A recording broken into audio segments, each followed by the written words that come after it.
Next-gen games might be getting more expensive, something fishy might be going on with Twitch, and Microsoft might be holding back the next generation already. All this and more on WumpaTime. Hey everyone, it's me, Shimp. I'm back with another episode of WumpaTime with my favorite co-host ever, Canadian Guy A. Oh, I'm your favorite? You're the favorite. Yes, I know. I'm the favorite. I'm so happy to know that I'm the favorite. The one and only. Now we are back. Episode 30. That's 70 until 100. That's just math. That's just math. Thanks for watching. Yeah, welcome to the show.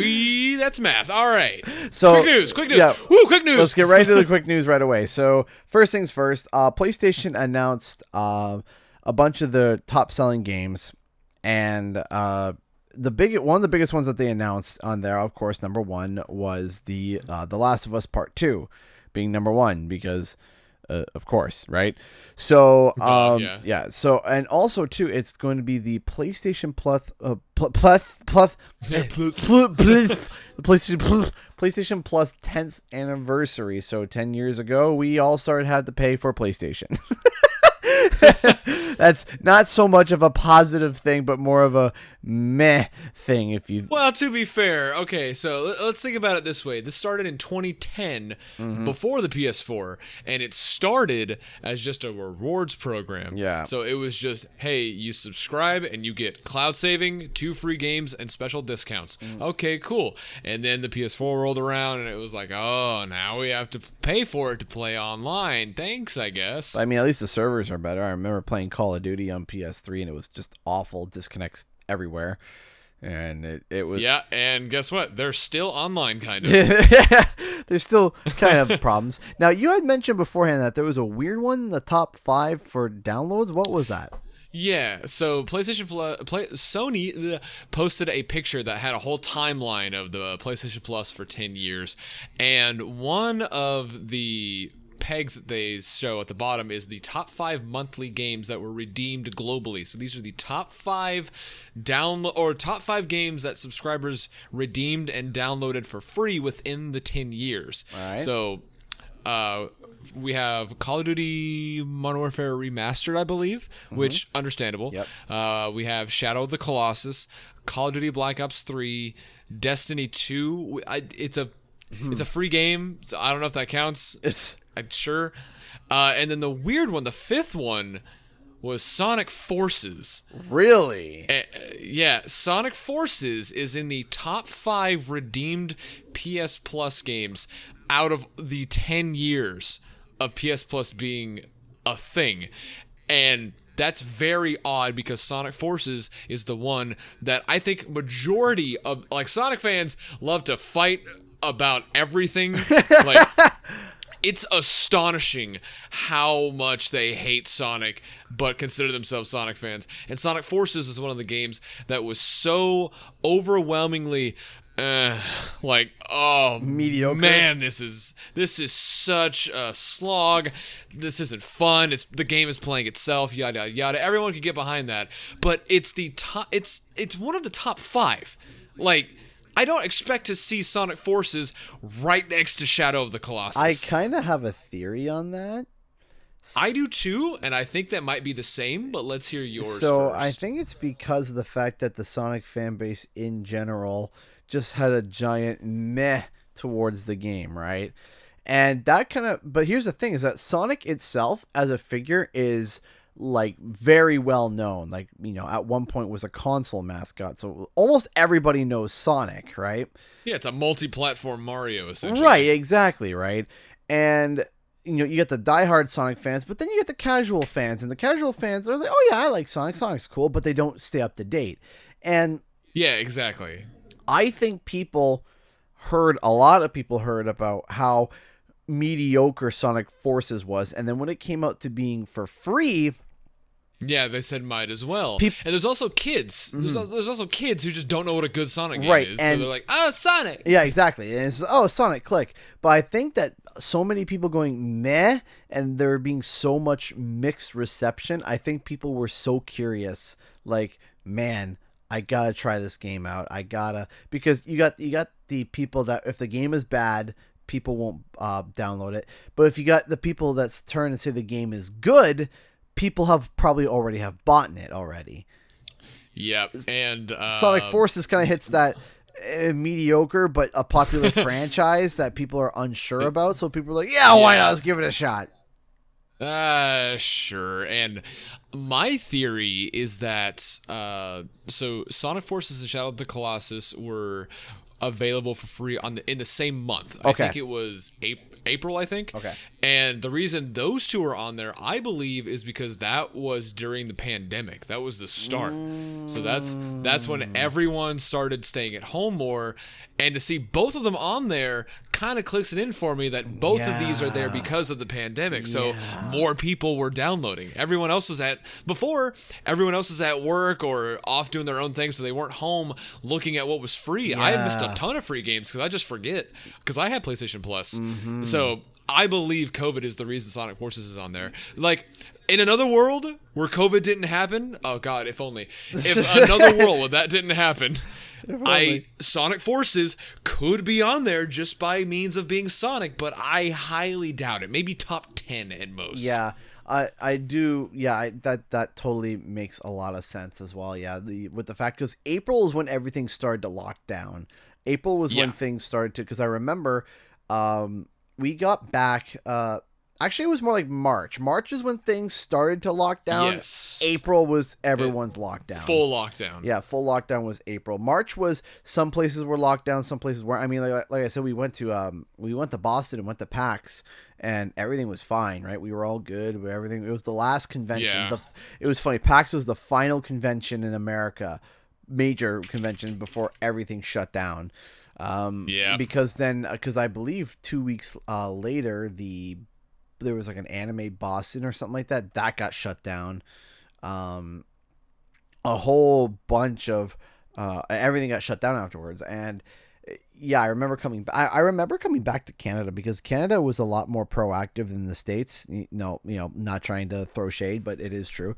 Canada was a lot more proactive when it came to the COVID outbreak. And I remember coming back, and I remember trying to get back into the country. It was actually kind of scary because at the time, remember, Italy was the hot spot. And I remember I drove up, and before they even took anything from my passport or anything, they said, before I even opened up my mouth, they said, "Where have you been?" I'm like, "Oh, we were in Boston." Oh. And they said, "Have you been in contact with anybody from Italy, Iran, China, or anywhere like that?" Not to my knowledge. And they wouldn't even take my passport yet. Like, this is before they even looked at my passport to see what nationality I was and where I lived. Oh. This was... Oh, dang. Yeah, it was... And they had masks on, they had gloves on and everything. And I was like, wow, crud. But it was a shock because in the States, it wasn't like that. It was fine. Everything was normal. Mm-hmm. And so I went from everything being normal to basically entering a quarantine zone. And it was weird. It was weird. That's weird. I can't imagine going through that. And speaking of weird, segue. This quick news is brought to us to our attention by Steve Blockhead. Yep. Or Steve BH, whoever you want to go by. On Twitter, it's Steve BH _. And he brought to our attention that. A good friend of the channel, yes, of course. Hello, avid listener. So thank you. Thank you. Steve brought to our attention that there was I don't know if this is a recent update or if this was been there forever and we just didn't know about it. I think this is recent. I believe it was recent too. Yeah. Yes, Minecraft is they've put in emotes basically. Like, there are free emotes that whenever you play the game, you can do these free emotes. It's like a wave and a jump or stuff like that. Right. And then there's the paid emotes, which, that's not anything new. Games have been doing that for a while. Mm-hmm. It's whatever. But wow. So these paid emotes go up to, I think I saw somewhere else, they can go up to $10. No, for an emote? for an emote, not even a pack of emotes, just a single emote. And they range from at least $3, which is still too much, to at most 10. Now, Steve sent us a video on Twitter, and I forget what country he's in, so New Zealand. The currency could... New Zealand, okay. So it's $5.90 over in New Zealand for like a hooray emote, where it's like hooray, yeah. Like $6 in New Zealand just to say hooray, when you could just type it.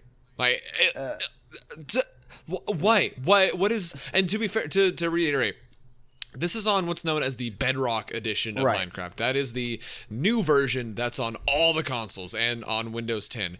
Switch, PS4, Xbox One, PC, all of them use Bedrock because the original was made in Java, and doing anything with Java sucks. It's such a pain.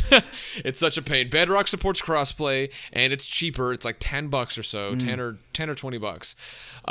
And they have been monetizing the heck out of this. Yeah. Now the question here though is I'm not even sure if that was it, because I saw the video too. I'm not even sure if it's in New Zealand. It could be in American too.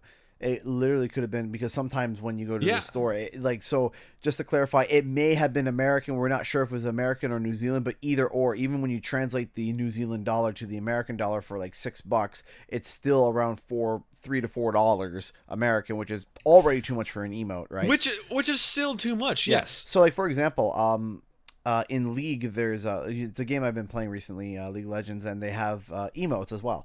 And you can unlock them for free by just doing whatever, if you can find them in chests and stuff, or you can buy them, and you can buy them for 250 Riot points individually, and that translates to about anywhere from about $1.50 to $2.50 at max, right? And that's for every emote, for any emote, like each emote, that's how much it costs, right? And so and they also have all this different stuff, but what League will usually do is that they'll be like, okay, $2.50 for one emote, or they might say, or you can unlock all 142 emotes for like $20, right? And it's like, all right, cool.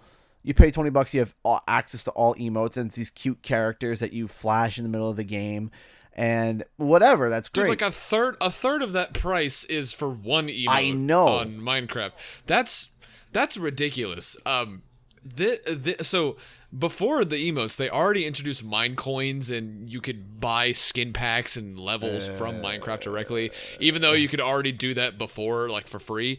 And the emotes, oh god, like I'm about to say, the emotes thing is the final nail in the coffin for me for Minecraft losing its identity. Yeah. It feels like it's turned into something completely different. Like, you can still play it, but what Minecraft is turning into doesn't seem like Minecraft. It feels like it's trying to be what's modern, which is Fortnite. Yeah. And all these emotes are very Fortnite-ish. They're trying to appeal to the current demographic of kids, which is fine, because Minecraft is for everyone, mainly children. Every time we get Minecraft, a kid comes in and buys it. But this also seems kind of predatory on kids, because they're gonna bug their parents to buy like a pack of mine coins, which is like, what, $25 for a bunch of them just to get some emotes, which you could buy cheaper just by doing it. Like, buying the emote directly is cheaper than buying a pack of mine coins, but the parents don't want to put in their card information, do all that stuff, so they'll just go out, buy a gift card, buy a bunch of mine coins. The cycle continues. Yeah, also too, you can redeem a lot of this stuff, these microtransactions, with like PSN cards and Xbox cards and stuff. And I remember when I was younger, and I remember this back when we were probably I'm 25 now. How old are you, Shump? I'm 22. You're 22. Okay. So when I was in high school, you probably would either just be entering high school or just or middle school.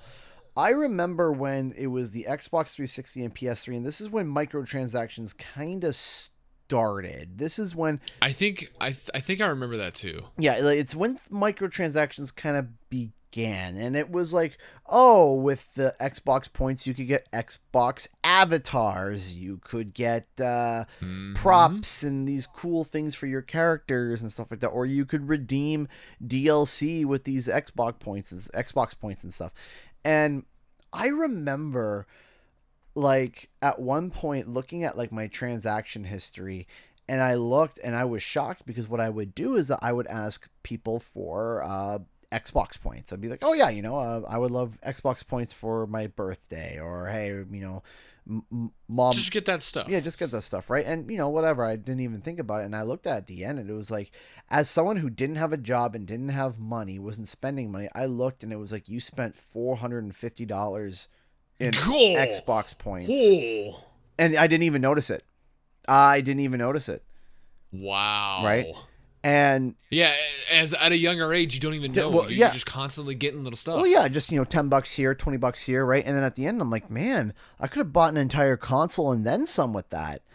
And yeah, just another game too. yeah, and another game like that. That is incredible. And what did I spend it on? And I look back and I can barely remember. It was just fiddly dinks and stupid stuff. But the problem was that has now translated to today, and this is where the problem is. And like I said, I don't like microtransactions. I don't like it. If the game is not fully priced, I ease off a little bit, and it depends on the microtransaction as well, right? I'll ease off a little if it's not full price, and if it's like only cosmetic, then it's like fine. It's I'm not fine with it, but I'll let it pass. It's fine. Yeah, it's fine. ... But if I'm paying $60 for a game, I don't want to see microtransactions. I don't want to see it. I really don't. Ubisoft is really bad for this. Ubisoft was really bad for this for Far Cry. Oh my gosh. Yeah, dude. No, every company has got, every major third-party publisher has gotten, because with Sony and Microsoft, they make bank on software and hardware. So their games aren't as microtransaction heavy. Like for example, Uncharted 4's multiplayer had Uncharted points, but every match you got a bunch of relics to use for loot crates. With the loot crates, you'd always get one of everything, and you would never get duplicates and stuff. It all added up. Yeah. And it was fine. But with like Activision, 2K, Ubisoft, everyone else, they need to push these microtransactions to get the maximum profit, which sucks because that's not what they did before. They just released a game, and then like even early Call of Duty, they would release at most maybe 3 map packs because it was like a bonus. Yeah. Like, hey, I bought Modern Warfare 2. Hey, look at this. A month later, they added some maps from the old game for like $10 plus some boosters. Okay, cool. Map pack 2, map pack 3. Okay, we're done. Let's move on to the next game. Yeah. But I will say, though, and I will say this, and of course I know people are going to be screaming Activision shill. Activision learned from Black Ops 4, because Black Ops 4 was horrible in terms of microtransactions. Oh, it was bad. It was riddled and crippled with microtransactions. And luckily, Activision heard, and ever since then, every Call of Duty that's come out has scaled back on the microtransactions. And I remember with the latest release of Call of Duty, they actually had on the investors call someone like saying, why didn't you follow the same monetization techniques as Black Ops 4? And they literally were like, we wanted our game to succeed. Basically, they said, we felt that was better for the players, for people to spend less money. He goes, but here's the thing. He goes, people are spending more time playing the game, and because of that, they're telling others to go buy the game. And they're like, so we're seeing a surplus in sales, and yeah, we're seeing a dip in microtransactions, but that's okay because our sales are up. So, Activision has gotten better. 2K hasn't, which we'll get to later. Oh God, we'll get to that in a second. Yeah, Ubisoft is still rough. Ubisoft is still rough, and again, and then GTA is rough too, man. I mean, oh gosh. There's a reason we still have GTA. Stop buying GTA 5. Stop. I'm just gonna this is my weekly reminder. Stop buying GTA 5 so we can get GTA 6 and move on. Did you see the opening of the PlayStation show is the fact that they're bringing GTA 5 to the PlayStation 5? Yes, dude, I don't like. I get it. You start unbelievably low, and then you shoot super high right after. But come on, man, we don't need another. Man, that could have just been a blog because man, I wanted to take a crowbar. Yeah. I wanted to take a crowbar and beat the living crap out of my calves when I heard that. GTA 5 again? Oh. Well, you see, I thought they were showing footage for GTA 5 because I thought they're gonna be like, yeah, you remember this, you remember this, you remember all these memories. All right, now we all thought it was 6. We're about to go to next gen, baby. It's like, all right, here we go. Nah, it's still GTA 5. I imagine I would love to do like a literal trailer where it's like, you remember GTA 5? Yeah? Are you ready for next gen? Yeah? Well, get ready for us to do it again. Again. For the 3rd time. And I'm like, oh, this came out during the PlayStation 3. Dude, we're coming up to the PS3 came out in 2013, okay? I don't know when GTA came out, but it's coming out. It's no, you made me freak out for a second because I was like, what? No, the PS3 came out in 2006. Sorry. The PS4 came out in 2013. PS4. Yes. My bad. Okay, sorry. I almost had a stroke. Yeah. Okay. So, this game has been active across 3 generations consistently. What other game can you think of that came out 3 generations ago and still getting ports? And it's still this relevant. It's not even just ports. It's just still relevant. Now, before we dwindle on this quick news, like even further, let's talk about ports. Yes. Let's move over to a port that actually is pretty huge. Horizon Zero Dawn is coming to the PC, and the release date is August 7th. Yes, we kept talking about it. We talked about the fact that it was actually coming, and now we have a release date. And they updated the Steam page, I think, and there are ultra-wide screenshots now that are in native 4K. And they even specified there's going to be, I think, unlocked frame rate, ultra-wide support, 4K, dynamic foliage, better environment, the entire package, better reflections, and dude, some of the screenshots they're saying captured, like, oh my gosh, it looks like PS5 already. Like, man, I want you to, I don't know if you thought about this, but you want to know what really like kind of made me go, oh, that's gonna be weird, was when people play this on the PC and they pop in a controller, it's gonna pop up the Xbox button prompts, and that feels like a sin. It does. That it feels like if you popped up Halo and then the PS4 button prompts came up and you're like, wait, what? No, what? This is it's terrible. But no, if you guys haven't seen it, go check out the trailer. They show in-game stuff too. The in-game stuff looks absolutely phenomenal.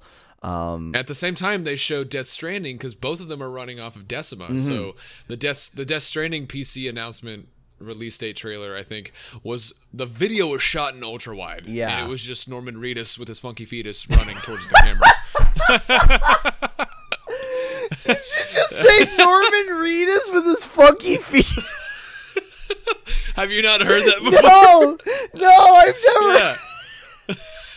Yeah, Norman Reedus and the funky fetus. That's what Death Stranding is. Dude, whenever we got a loose copy of that traded in at the store, I printed that box art. It was Norman Reedus and the funky fetus, but it was in the Death Stranding font. Oh, that is great. Oh, man. Oh, that is fantastic. But you know what isn't fantastic? Oh, no. Oh, boy. We're going in it now. We're going in. All right. So, okay. So where do we even start with this? Yeah. Okay, I got you. Don't worry, I got you. So, 2K, the company, they have been very upfront about how they're tackling next generation, and it's a way. So, this is our first look into how next generation games are going to be priced. Now, currently, for the past generation or two, games would release for $60 brand new. Yep. Which, nothing crazy. That's just how it is. But recently, we've had a trend where certain games would release for $40. Like Sonic Forces, for example, any port or remake or remaster that wasn't was Shadow of the Colossus 60 or was it 40? It was 40. I think it was 40. I think it was 40. Yeah. Someone will correct us. Crash was 40. Spyro was 40. CTR was 40. CTR was 40. It was a popular trend, and people like us who are collectors and content creators, that makes our job easier. Yes, it does. That makes so much easier because it's so much more affordable. Now, 2K released a graph. Okay, I'm sorry. I gotta stop you for a second. When you need to release a graph to figure out how to buy your game, you need to really reevaluate your marketing strategies. No, Do you remember when Anthem came out? Do you remember the... Yes! I was just about to say that. Oh my gosh, it was literally the worst thing. I'm sorry for interrupting, but when that just drives me nuts. Like, why do you have graphs? Anyway, continue. It's okay, but don't worry. We're going to go through this graph together. Okay, so they have two columns. No, they have two parts with two columns each. The first column is the current generation. We have NBA 2K21 with Lillard, I think his name is, on the cover. And it says, okay, release date, September 4th. The SRP is $59.99 USD. It's coming out on PS4, Xbox One, Switch, PC, and Stadia. Okay, fine. Cool. And then we have the 2K21 Mamba Forever Edition. This is the special edition that NBA always has, but this one is the one with Kobe Bryant on it. And this one is the same day, $100 US, and it's going to be, again, on all the platforms I mentioned earlier. Right. Now, next generation, 2K21, the base game, 2K21, is going to be releasing for $70 US. $69.99. And that's going to be PS5 and Xbox Series X. And the Mamba Forever Edition is still going to be $100. Like, there's no price difference with that. It's still going to be $100. Now, the cover art for all of these games are all different. Yeah. Like 2K21, they also... So... The 2K21 base on current generation is going to have Lillard on the cover. Next gen, it's going to have Williamson, I think his name is. Yeah, Williamson on the cover. So they're all going to be different. Even the Forever editions, they're different. Yeah.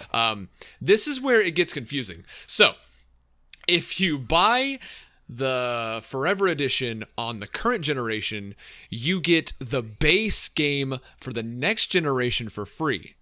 All right. So you buy the $100 PS4 edition, for example, you get the base version $70 edition for the next generation. And if you buy the Forever edition on the PS5, you get the base PS4 game for free. But why would you need what? It's okay. So if you buy okay. But so here, like, next generation, to be fair, these are some cool things. One, it says unbeatable graphic. Yeah, whatever. They're sports games. They're going to look fine. Yeah. The main thing, they specify new gameplay features, expanded game modes. So the next generation is going to have all the new stuff. The current gen is going to have the basic stuff, like the Mind Team stuff, the VC microtransactions, all that stuff. And the main thing is that they specify 2-second load speeds. They flat out say that on next generation. Yeah. That alone, that's huge. That is. That's massive for a sports game too, with all the physics for the clothes, the sweat, the ball, the characters, even the people in the crowd. Yeah. That's pretty big. But the graph, I just don't understand. You buy the current gen special edition, you get the next gen base edition. You buy the next gen special edition, you get the current gen base edition. Yeah, that's stupid. Now, there is one thing before we continue, because there's a rabbit hole here, but just something that I was thinking about when I was looking at it. I don't know how I feel about them using Kobe Bryant as the special edition. Yeah, I also, like, I understand memorializing him and putting him on the cover because he is a big name in basketball. Yes. But it's just 2K.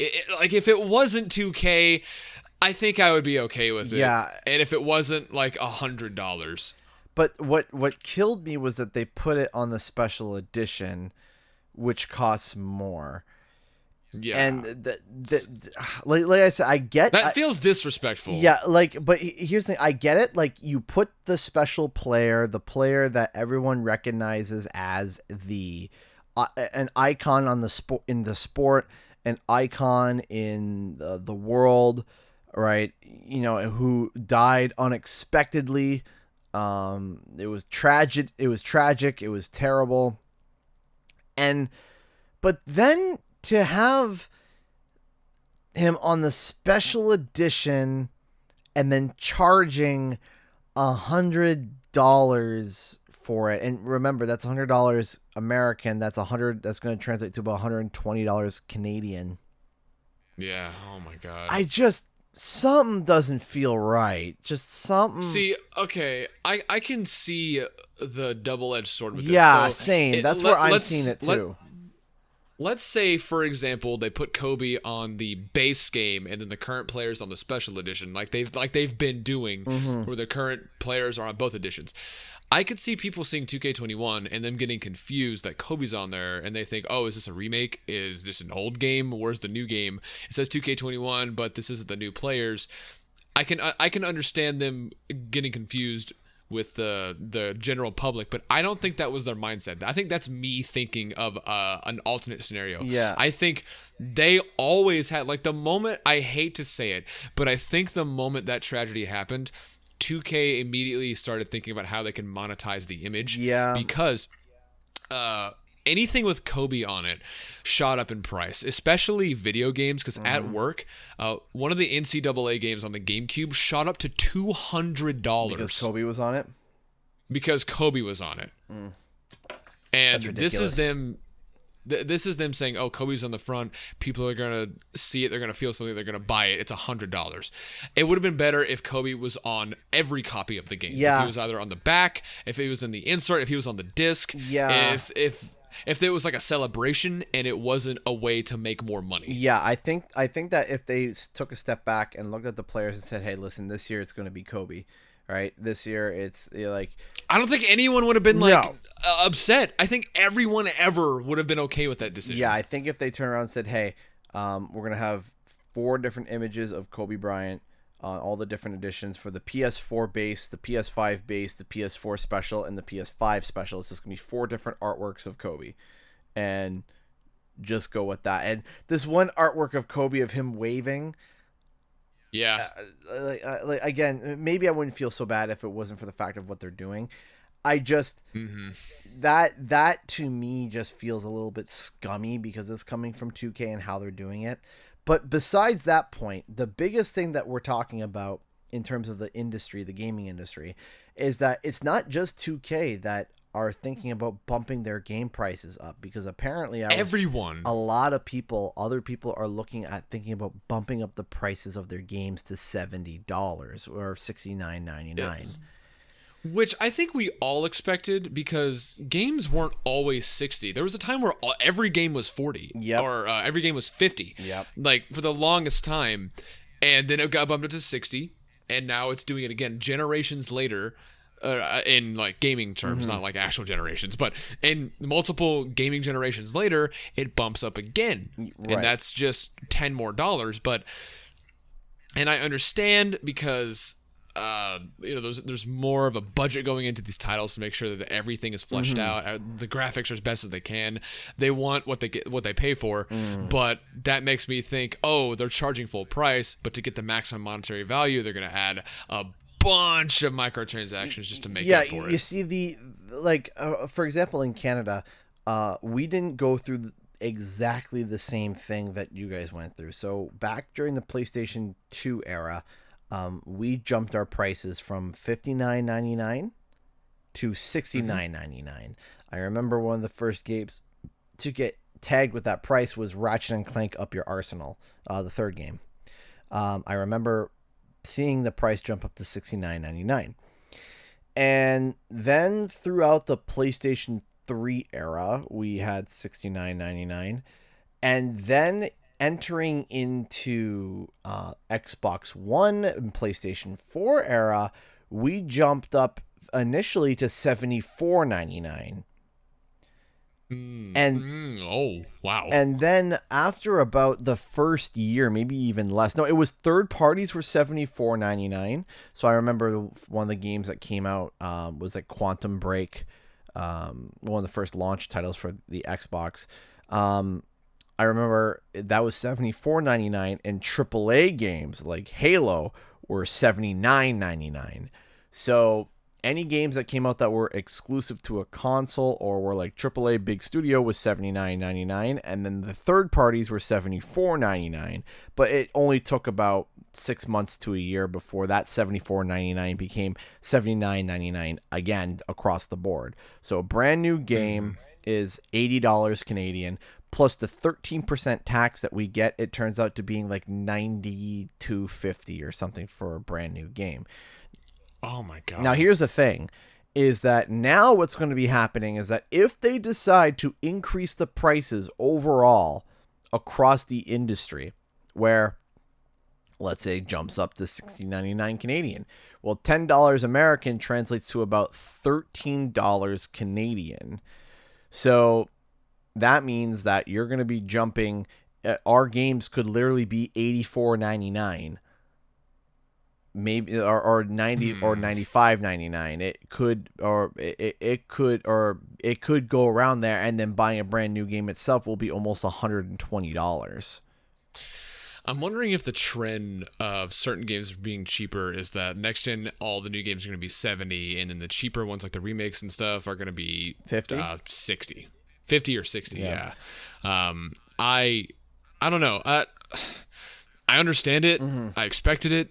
The thing that really gets me is that both special editions of 2K21 are both $100. There's no inflation there, which kind of rubs me the wrong way. It's like, okay, something's up to where you don't have to charge that much. You're just choosing to. Yeah. And you're convincing everyone else you're convincing everyone else because they think they already have to. But if I expected the special edition to be like $119.95 or no $119.99 or something like that. But they're both $100, and you both versions get the base game of the next or previous generation. So I don't get that. I don't understand. Yeah. I there's something up, but we'll have to wait and see. Yeah, we'll definitely have to wait and see.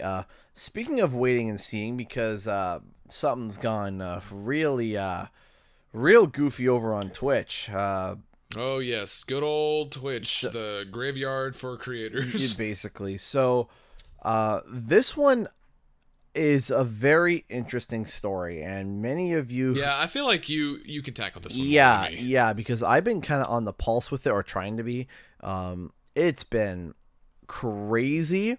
And as someone who live streams as a part of their full-time career, like as in like I need to live stream in order to be able to survive as a channel, this story is very, very daunting and very, very scary, to be honest. So, but also at the same time mysterious. So, Dr. Disrespect, probably one of, if not the biggest Twitch streamer besides Shroud and Ninja, but we'll get to that.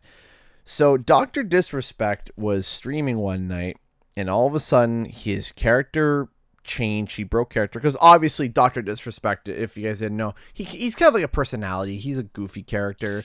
Yeah, he's. I went to his website to look at his merch, and it's like him standing with like a combat glove, looking to the right, like, wow, I'm so awesome. Yeah, but it's a character, and you know that, right? It's like, yeah, it's a character. Imagine like a wrestler, right? He's almost like, imagine. Yeah, it's a good comparison. Yeah, imagine like a wrestler, right? It's not him. It's a joke character, and he knows it. But completely broke character beforehand, and then all of a sudden went weird. He went like almost like upset, cursed, and then ended the stream. And really, yeah, I didn't know that. Yeah, okay, everything you're telling me, this is my first time knowing. So basically, he was trying to at the end of his stream, he was essentially doing a reaction to cringy Roblox videos, but he was not reacting at all. He wasn't doing much. He wasn't saying much. He wasn't making fun of them. He was just kind of like sitting there, just kind of upset. And he was basically telling his chat, he says, don't worry, we're going to get through this. We're going to get through this. And then started stuttering and then dropped the F-bomb and then hit the outro for his stream. And then all of a sudden, the next day, it was announced that Dr. Disrespect was banned from Twitch completely. And Twitch didn't give a reason, right? The only reason that they gave was that he broke the terms of service, and that's it. What? Which one? Like what? They haven't said. What did he break? They haven't said. They just said that he broke the. And this is so canceled that every single subscriber that subscribed to him this month got a refund. Every single one got refunded, and he was banned from Twitch permanently, indefinitely, gone. Why? We don't know. And this is what is mysterious. Dr. Disrespect hasn't said anything. He hasn't come forward and said a thing. Well, that's a bit of a lie. He did come forward and say something. So there's been radio silence from Twitch on this. We have no idea why Dr. Disrespect got banned. We have no clue. And there have been allegations tossed left, right, and center. Like, for example, some people were saying that the FBI was getting involved. That's why he was so nervous. But then people were checking the arrests and stuff like that, because everyone knows his real first and last name, and they know the general area of where he lives. There was no reports of any arrests through the FBI, through the local police department. There was no raid. There was nothing. So people were confused on that, and people were thinking like, okay, then what about this? What about that? And there have been theory after theory and all these things, and we still don't know what happened. And the big thing, and one of the reasons why this is also such a crazy thing, is because Dr. Disrespect was under a $25 million contract. Yeah, you told me about that, and I was like, oh my. So he keeps all of his donations, he keeps all of his subscriptions, and Twitch pays him $25 million to make sure that he continues to stream his little booty on Twitch. And that's it. And everybody is literally trying to figure it out. People have theories, people have this, that, and the other, but there's a problem here. And here's a problem of transparency. We don't know what Dr. Disrespect did to cause such a ban. Yeah, there's no way that it was just a random ban. There had to be a big reason for this. Well, yeah. And on June 27th, he tweeted out, "Twitch has not notified me on the specific reason behind their decision. Firm handshakes to all of the support. Firm handshakes to all for the support during this difficult time." That's all he said. Right. That's the last thing he said. Right. And also, his wife had come forward thanking the fan base as well, and saying that, they're trying to get through this time together, and that everything is going to be okay, and they're going to do their best together, and the wife being relatively positive. And some of the theories was that Disrespect had cheated on his wife, but she seems to be positive about the whole situation and seems fine, and there's been no announcement of a divorce, there's been no any of that, and she seems supportive of him. So that kind of goes against that. There's allegations of this, that, and the other. There's so much ranging from petty little things to terrible things that I don't even want to say on the podcast, because we're not going to do that, because I don't even want to bring those to light, because I don't want anyone to ever think that that's even possible, because they're terrible. But nonetheless, we don't know what is happening. We have no clue. And this is where, like I said, and I mentioned this on my stream, for everyone listening, it'd be last night. There's a problem with Twitch and with transparency, because we have someone like, let's say, Alinity, who was hit multiple times with animal abuse and all this stuff, and she gets a slap on the hand and is able to return to platform. What did Dr. Disrespect do to cause Twitch to terminate him completely, and everyone is radio silent about it? Now, you had a theory, right? Yeah. Is that yeah? Yeah, okay. I did. I remember you tweeting about this. Yeah, so there's a rumor going around right now. It kind of stems from what some people have told, because the theory has started from between two people, and it was kind of like a collaboration of both of them. There's Leafy and Keemstar, and they both were on a video together, and they basically were told similar pieces of information and little bit different bits on one end and then different bits on another end that all made sense, all connected, and there stemmed this theory that both Keemstar and Leafy kind of brought together. And now, if it's true, Twitch is in a lot of trouble. And so you might be curious as to why Dr. Disrespect got the $25 million deal. Why would they do that? Yeah. The reason why is because Mixer had come along and bought Ninja and Shroud to come and jump on their platform. And that was huge at the time. For that time. And Twitch was freaking out because Mixer was owned by Microsoft. And Microsoft literally has unlimited money. So they could, if Mixer wanted to, they could literally buy every single major streamer on Twitch. So Twitch freaked out and started offering their top Twitch streamers massive contracts to stay with them. And one of them was Dr. Disrespect. He got one of the biggest, which was $25 million. Now, as you guys... Yeah, that's pretty big. That's massive. That is stupid massive. Now, here's the thing, is that now, all of a sudden, Mixer goes down, and days later, literally days, not even a week later, Dr. Disrespect gets banned. Now, here's the thing, is that they could turn around, and the theory is that Twitch searched through and found that when they saw that Mixer went down, they're like, okay, our main reason why we brought Dr. Disrespect on with this $25 million deal is now over. Like, we don't even need to worry about Mixer anymore. Mixer's done and dead. We kind of don't want to pay him out that $25 million. So what they'd probably do is that they probably comb through hundreds of hours of footage of Dr. Disrespect to find literally anything. Just any reason. Literally anything that does technically break the TOS but would never be enforced. Right? Like something stupid. Like maybe he did some stupid act where he got a kill, jumped up and cheered and like showed his nipple. Right? Or oh, blasphemy. You get what I mean? Like something ridiculous that is a technicality that, yes, you can get banned for that. And the problem is that if you get banned breaching the TOS, you can't sue. You can't. You literally can't. Yeah. And so what they would do is that they would turn around, find something, scrub through the footage and find something stupid and then ban them for it. And then turn around and say, hey, he breached TOS, therefore he can't sue us. And because he breached TOS, we don't have the right to have to pay him out anymore, and we pocket the cash. I'm wondering if, because I'm not so sure about Twitch hurting for money, essentially, because a lot of people forget Twitch is owned by Amazon. Oh, absolutely. One of the massive just industry giants of the world right now. Absolutely.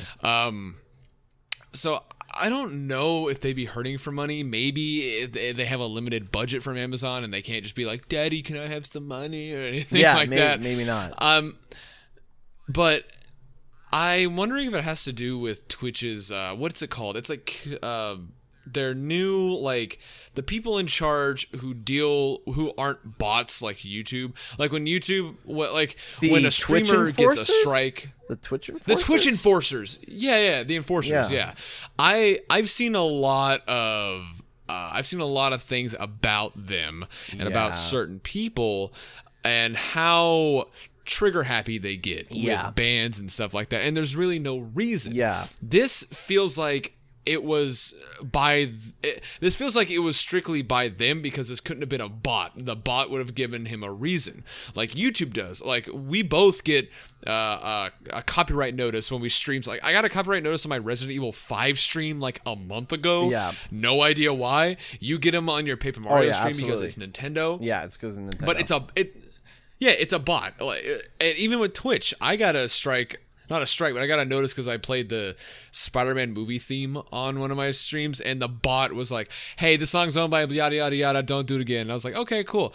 But ever since the Twitch Enforcer or whatever it's called, it feels like this has been happening more and more with other creators. And from what I've seen, don't take this like as fact. This could just be, all of this is theory. But anytime there are certain allegations that are brought up about a certain streamer with no receipt, no proof, no nothing, it seems like these Twitch enforcers like to go at them right away without thinking about anything, and then they'll deal with it later, or maybe everyone will forget. Yeah. You can't really forget about Dr. Disrespect. He has like over almost 2 million followers on Twitter alone. Yeah. That you can't just forget about him. Yeah, and the thing is though is that I feel like though that it wouldn't have been the enforcers, because I feel like that, you know, with Dr. Disrespect having that much of a following, he's earning a large chunk of revenue for Twitch, and for these enforcers to come along and to kind of, you know, destroy this guy's career and destroy a large chunk of revenue for them, I don't think that would make sense either, because there's also a lot of allegations going on about the Twitch enforcers. There was this one Twitch enforcer by the name of Dear Girl. Yeah, I was just about to bring that up. Where she... I'm glad you remembered her name. Yeah, well, that was a nickname that they called her. That was the nickname that everyone calls her. I'm not even 100% sure if that's what she goes by. But she had this really weird clip where she was just laughing, and she was just like, you know, because she was given the official thumbs up for being a Twitch enforcer. Like, they should fear me. They don't know the power that I have. Yes, exactly. And that's what I was gonna say. And I'm like, no, that's not. That's, you know, you should fear me. What?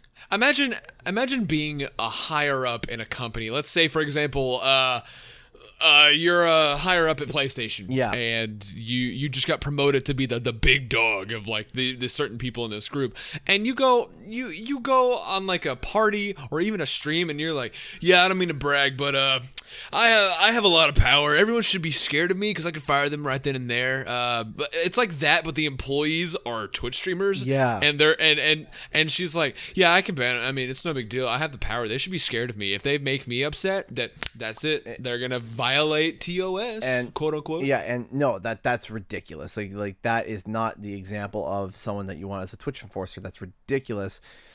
That's a bad image. That is a terrible image. And they've had that image for a while. Like this whole Twitch enforcer group has been the laughing stock of a lot of YouTube subjects because it just keeps getting worse. Yeah. I can't remember the last good thing that came out of this. Probably because I only see the bad, to be fair. I'm going to say that now, but there is a lot of bad. Yeah, and here's the thing too, though, and this is something that I think is pretty interesting with YouTube, is that, YouTube systems are frigged up, but here's the thing, is that if it's going to ding you, it's going to ding everybody, right? Like, there is very, very, like, even Markiplier and even all these other people, they still get dinged for music. Yeah, because it's a bot. It's a bot, and here's the thing: if you're gonna get dinged, so is the higher up, right? And this is where now we go to Twitch, and this is where I don't like this. For example, Alinity, right? She got hit with all these things. She got a warning and got a timeout and was able to come back. Now, this isn't against Alinity. I don't want to turn around and... Oh, no. This is just an example. This is an example, right? And we're told what Alinity did to deserve her ban, her timeout, or whatever. But Dr. Disrespect gets thrown off the platform, deplatformed by the platform itself, and they're not saying why. They're not even giving, like, oh yeah, there's allegations of this, or hey, he broke the law, we can't share with it right now, wait till our statement. Radio silence. Nothing. No transparency whatsoever. And that makes you look worse. That just feels like you're not communicating any reasons. And I forget the streamers, but one of the biggest examples of Twitch playing favorites, mainly because of the enforcers, because I assume that they're running the mod team of who gets who banned. There was this one streamer, nowhere near as big, still had their own dedicated fan base, and they had a good turnout for all their streams. Accidentally, like, they're browsing Reddit, and they accidentally, for like a split second, show a nipple or something, like they show a breast on stream just for like a split second, like oops, my bad, because they're scrolling through, they don't know what's going to happen, gets banned for like a month or two. Yeah. Another streamer who's a little bit bigger, like has a bigger following and everything, shows videos of gorillas getting it on, and she gets a slap on the wrist. Yeah, that was that was that's definitely that was no sorry if I remember correctly, it's the other way around, where it was it was the gorilla. Okay. The gorillas got them banned, and then the other one that got it wasn't a split second, wasn't it? The other one was a little bit longer, but what happened was that you saw they went to a adult website, and you could see the name of the adult website, and you could see like the first few thumbnails, and then they clicked off. They got a warning. The other person literally had like a nature channel of gorillas mating for also a split second, and he got banned for a month. Wow, okay, that makes it way worse than what I thought it was. So what happens is that we don't have transparency. We have no idea. We don't know.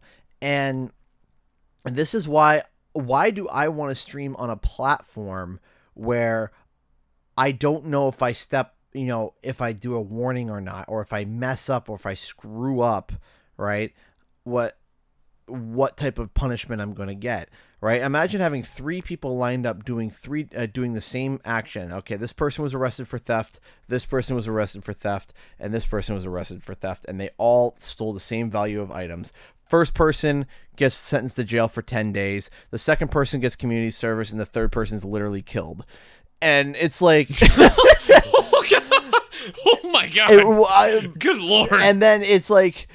Okay, so it's like, what's the punishment? I don't know the transparency. I don't understand it, right? And why would I want to be on a platform where, like, I try to keep my stuff clean, whistle clean. I try my best, but I'm sure if you scrub through my streams, you could probably find something. You could probably find something that breaches TOS. Even playing a game with like morbid blood or anything like that. Yeah, exactly. That could count. See, the thing is with YouTube, it's a system. You play the system's game. Don't show these things and you are okay. Exactly. Okay, cool. Twitch is a minefield of like, hey, exist and you could get banned. Yeah. And that, even before the whole Twitch and like years and years ago, I tried streaming exclusively on Twitch because I kept seeing people go to Twitch instead of YouTube Gaming back when YouTube Gaming was a thing. Yeah. So I tried on Twitch for like 3-4 months. Nothing. Yeah. Absolutely no growth. Twitch does not do you any favors unless you are an already established creator. Yes. My biggest pet peeve is when YouTubers would post a video saying, "Hey, I'm streaming on Twitch," and you'd have to watch the video to know, click the link to go to Twitch. Just stream on YouTube. Like, come on. Well, I was going to say that was before YouTube really like amped up their streaming game, right? So yeah, and even then, nowadays, YouTube is just as good, if not better, than streaming on Twitch. It feels like it's more secure. I don't like Twitch. I don't like what Twitch does to small creators. Yeah, no. Like I said, if you're not established, you're not getting anything. If you're going in small and you want to build, what's the point? Yeah. You're not gonna get anything unless someone tries to give you something. Yeah, literally, if you look at what's it called? A bunch of like, they call them like, people that help people with streams, and they try to help them figure out how to make a good stream and stuff like that, and all these stream tip videos, like, how to get more viewers on Twitch, on YouTube, right? The number one tip is to make yourself established on a platform and then direct people to Twitch, because Twitch's discoverability is literally hot garbage. It's awful. So if there are 10,000 people watching something, it is likely that the top 5 streamers of that category has about 90% of that 10,000, and then the 10% of that, so the other 1,000 people are distributed among all the rest of the streamers. And there might be 20,000, there might be 2,000 people streaming, right? There might be 2,000 people streaming, and then you got some people that might have 10, 15, and then all the way down to the 1s and the 2s and then nothings, right?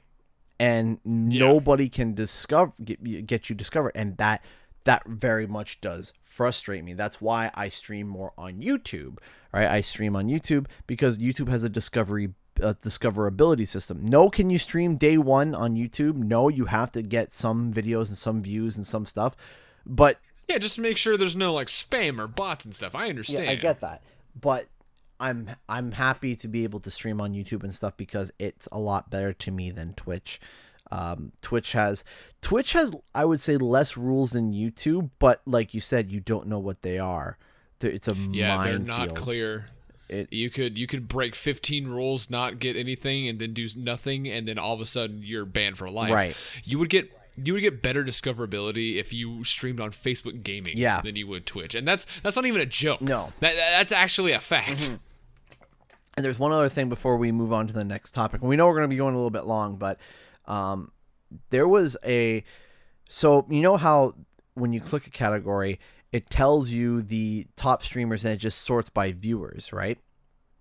Yeah. So whenever you're playing a game, like let's say a MOBA, like League of Legends, Heroes of the Storm, Smite, whatever, there's these websites that have guides, and you click it, and what happens is that guide will tell you step by step, okay, go with this build, go with that build these items, go this route if you're facing this, right? Just, a general guide to help you out to figure out the champion or the hero or whatever the heck it is that you're playing, right? Mm-hmm. Well, what happens is that pros will actually make guides, which is not uncommon. They're like, hey, I'm, let me think of a pro, Voyboy, and here's my Olaf top build for League of Legends. Cool.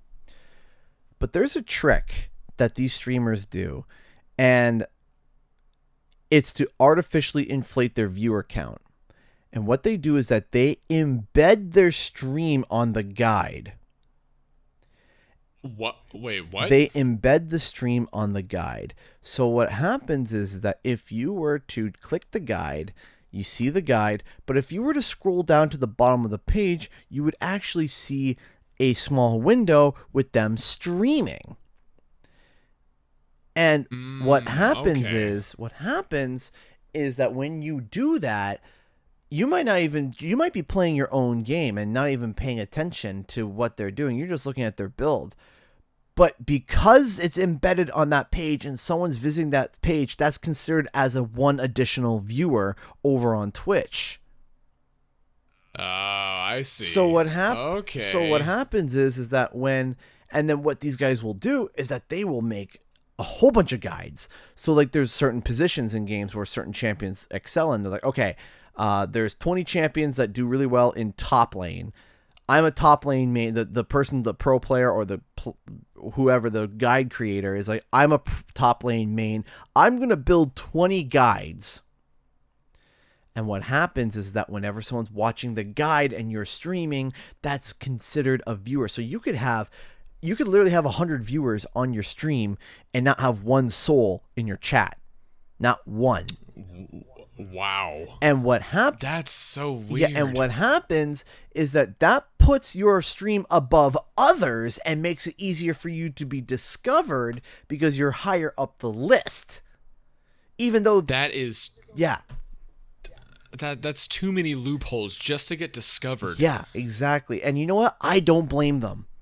I don't bloody blame them. For Twitch, I don't blame them. For Twitch, I don't blame them because there's almost no way to get discovered on Twitch. There's almost no way. It is so hard. Like, you think getting discovered on YouTube is hard? Bro. Twitch would like to have a word with Twitch you. would like, man, I know people that literally, I am not joking, literally have been streaming on Twitch for years. Literally years. And they just became a Twitch affiliate after 6 years of streaming. An affiliate, not a partner. Okay? An affiliate. Which there's a difference. Yeah. I was able to, but to give you an idea, I was able to become an affiliate by letting my people know over on YouTube that I was streaming on Twitch in 2 days. Wow. Or it was I know what happened. Sorry, not 2 days. I fulfilled every bar except for stream. I think it was like 4 times in a week. but I had everything else, like our stream, people commenting and everything in 2 days. I fulfilled everything except for the number of streams that I had to have in 2 days. That's ridiculous. Right? So I literally hit the minimum amount of time that the fastest amount of time you could possibly become an affiliate in like that, because I was already established over on YouTube. And then I could start accepting bits. In order to be able to get money through bits and through subscriptions, you have to become an affiliate first. Mm-hmm. So, oh my God, it's just so confusing. So this person who streamed for years and years and years and years didn't make a dime through Twitch. Not a dime through Twitch at all until they became an affiliate. Until that happened. Yeah. Which it was like, wow. So if you thought that the Getting Discovered on YouTube was hard, Twitch is just way harder, way more difficult, and I don't envy anybody for that. I don't. I really don't. Yeah, and speaking of harder for everyone, let's get this going real quick. Yeah. So this is kind of up in the air. Mm-hmm. The Xbox Series S is what we've been calling it, the Lockhart edition, has been like, we don't know what it is. We don't know when it's coming. We don't know what it looks like. All we know is that it's going to be the less powerful hardware. Now, there have been interviews and rumors and stuff like that, but there were talks that the Xbox Series S might be holding back the next generation because of how underpowered it is. But really? It's up in the air. It could be. It could not be. Microsoft says one thing, and then they say another thing. So essentially what's going on is we know that the Series S specifically has four teraflops, which is around what the 1X has, 1X or 1S. And they specify that it's optimized for 1080p screens. Yes. So that's going to be the budget model, and it's also going to look different and everything. People were worried that this less powerful Xbox Series whatever would hold back developers because they would have to tailor down their game just to get it to run on the base model, which is what we are already doing this generation. Cyberpunk 2077 has been delayed twice because of the original Xbox One, that bloody original Xbox VCR. One. The VCR, that thing has been struggling to run any modern games for a while. Yeah. Star Wars, the Jedi Fallen Order, like, if you just play the game normally, sometimes, like, chunks of the level just don't load until you're already halfway through. Yeah. And the frame rate is also god-awful, not to mention that it can't even hit 1080p. Yeah. It has to hit 900p. That's the max resolution. Yeah, it's so weird. Cyberpunk is a massive game for this generation that looks like a next generation game. Yeah. And it just wasn't working on the OG Xbox One, and they have to get it to work on that. I thought they were going to do like what Nintendo did, where it's like only on new 3DS. I thought they were going to do only on Xbox One S and X or something like that. But no, they have to get it to work. And that's the big thing for next generation. The fears are going to be, hey, how is a game like Senua Sacrifice 2 gonna run on the less powerful hardware if it's gonna be weaker? Right. Now, Microsoft said that the components in the Series S are going to be the same as the Series X, which I don't really get. They said specifically that the Series S is going to be able to support ray tracing like the Series X was going to be. And I don't know about that. Yes. I'm wondering if it's going to be like a tailored down ray tracing. Like, oh, it's quote ray tracing. Yeah, no, I get what you mean. I remember I was watching a video about this, and I remember that they were saying that it's using the exact same type of processor, but it's clocked down. It's not as powerful. But my concern really comes to the point of the SSD drive, or the NVMe drive, whatever it is that they're using for their hard drives. This is where my concern comes down to, and also to optimizing these games in terms of popping the disc in, because when you pop in those discs, you're going to be having these 4K games, right? These big, chunky games. They're going to be huge, and I don't see right now and I might be completely wrong here, and you know what? I will be the first to say on the WumpaTime that we discover that I'm wrong. I'll be the first to say it. But my problem is that I don't see, in terms of pricing, this making a big difference or a big splash within the industry, because that NVMe drive, that SSD drive needs to be there to be able, because you can't have the S running on a mechanical drive and then the Series X running on an NVMe SSD. You can't. No. You can't do that. That's not as easy as bang. No. It's not like a PC. The thing is that these games are optimized for these consoles, and with a faster hard drive, you can. We talked about this before. Have better AI, better computers, better everything, right? Better everything that you could imagine, right? And the thing is that for forcing the developers to have to say like, hey, you have to have this work on a mechanical drive and an SSD drive, you're just holding them back. Now, the only way for Xbox to be able to get any sort of advantage, which I think most people are agreeing with, is that right now the PlayStation 5 is being set at like, what was it, 550, 500, 550? Yeah, I think we saw it at 500. Right. It was $499.99. Yeah, $499 American. The Series X has been told to be a little bit more powerful, but not as fast on the hard drive. So I'm thinking around maybe $549.99, $50 more or something. Yeah, something like that. Then you got the $399 version of the PS5, which is the discless version.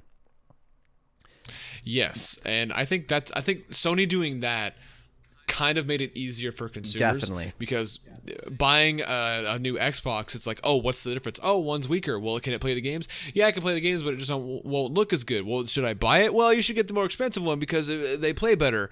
With Sony, it's like, hey, do you want a disc drive or do you want it all digitally? Yeah, exactly. That's it. That makes it so much easier for people to buy, because people do want to buy all digital. That's why we have the Xbox One SAD. And it, even as stupid of an idea as it is, it's probably what it's going to be going to, because like I said in an earlier episode, I think this upcoming generation is going to be the last one with the disc drive. Yeah. Because Sony's already making that apparent, and it might just be the way it is, but Sony doing that makes it easier on their part, because it's just one question: do you want a disc drive? Yeah. Yes or no? Yeah, exactly. And it's much easier to market. It's much easier to especially for parents and stuff like that. And the big thing too is that it's also smart for them, because they're probably going to be able to produce more of the discless version. And what will probably happen is that people are going to walk into the store. Like, I'll give you a situation. You walk into a store and you're like, hey, do you have any PS5s? Yes, we have one. Oh my gosh, yes, I've been looking for one. Oh my gosh, it's been so hard. It's been so long. It's the discless version. Right? Now, let's do the same situation. Hey, do you have any Xbox Series? Oh, yes, we got Series. Oh, thank goodness. But we only have one Series S left. Which one are you more likely going to prefer? The PlayStation 5 that runs next gen, or that truly runs next gen, or the Xbox S? Yeah, and that's the thing. It's like, oh, the only one I have left is the digital one. Okay, well, do all the games play the same? Yeah, the exact same. Yeah. If it runs on the PS5, it runs on the PS5. They're all the same. Okay, cool. But oh, hey, I only have a Series S left. Well, does it play the games? Well, yes, but not to their full capacity. Right. Oh, well, great. I guess I'm getting the hand-me-down. I'm getting the not cool one for my kid. Or it's just like, hey, little Jimmy, sorry, there's no disc drive. It's fine, whatever. I play Fortnite anyways. Yeah, but not just that too. Think about. I'm worried about. I know we got to wrap up, but I'm thinking about how this is going to work down the line. The Xbox One. I'm just going to call it the Xbox Series S. How it's going to be able to maintain its graphical fidelity and its advanced stuff 4 years from now. Yeah, because as we all know, graphics get better with age. Right, exactly. So I think look at Look at Uncharted 1 in 2007, and then look at Uncharted 3 in 2011. Same console. The same console. Nothing changed. Every PS3 can run that game, but it's just developers got better at hiding flaws to make it look better. Exactly. Or if you want to see a really crazy example, look at Killzone. Was it Shadow Zone? The first Killzone. Yeah, it was just Killzone. Yeah, Killzone. The first Killzone for the PlayStation 4. Oh, Killzone Shadowfall. Shadowfall. There we go. Killzone Shadowfall. So first Killzone on the PS4, and then go look at The Last of Us. Yeah. Right. Massive difference. jump in quality. And of course, it makes the PlayStation sound like a jet engine, right? Now, how is that going to apply for the Series S 4 years from now, when we got the new release of big AAA games, when we get our Halo 6s, our your Forzas, your Gears of Wars, these big AAA titles? How is it going to run those? Yeah, and or even at the end of the generation, even at the end. Yeah, like they're probably going to have the same problem that they have now, where they're having to delay games just to make sure it runs on the Series S. But like all the articles say, it's running off of the same chipset and parts as the Series X, so they kind of, like, theoretically, they future-proofed it, but it's the hard drive and mainly the resolution. This is essentially a 1080p 60 FPS machine, which is what the current generation should have been. Yeah. I'm just saying. Mm-hmm. But the Series S just feels like what this generation should have been.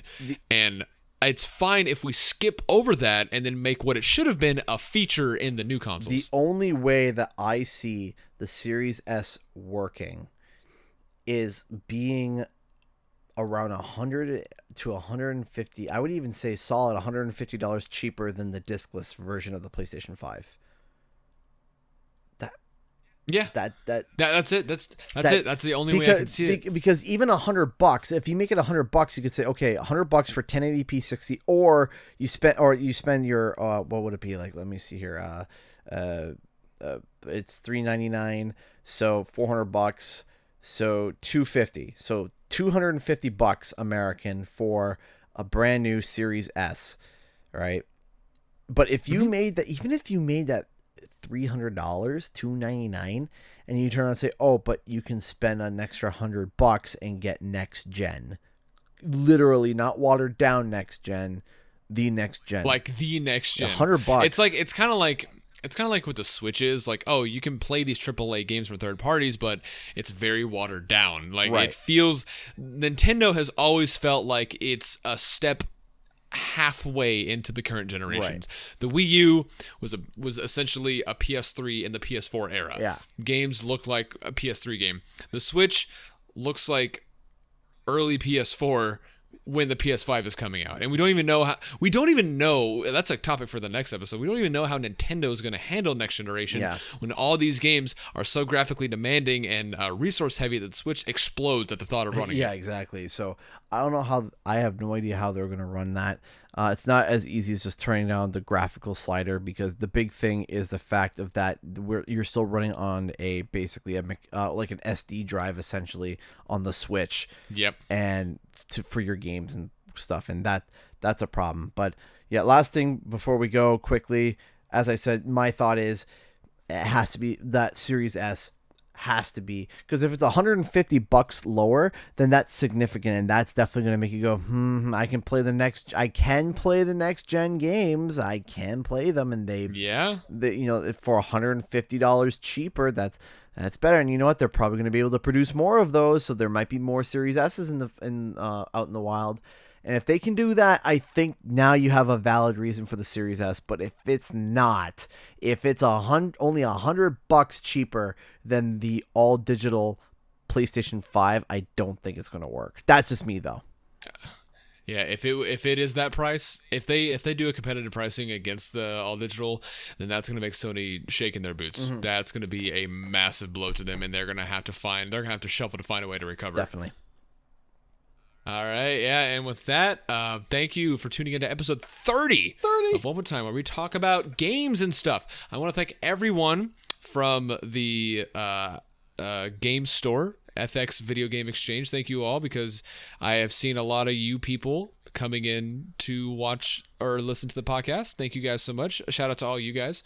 And thank you, everyone who constantly listens. You are my favorite. I love you. Please keep doing that. Please. Please, we are on everything with audio, and I'm sure if you looked in the description of the YouTube video, you'll see one link now. If you click that link, it takes you to everything that we're on. We are on Spotify, Google Podcasts, Apple Podcasts, SoundCloud, anything. Everything. You also get links to our channels and our Twitter accounts and all that stuff. Please do leave us reviews and ratings on all the podcast services. It really does help us out. It lets advertisers know, like, oh, look at that. People like them. And yes, we want to know that you like us. If you have anything you want to ask us, please tell us on Twitter. We like answering questions on the show. Do you have anything to add? We're still waiting for carrier pigeons.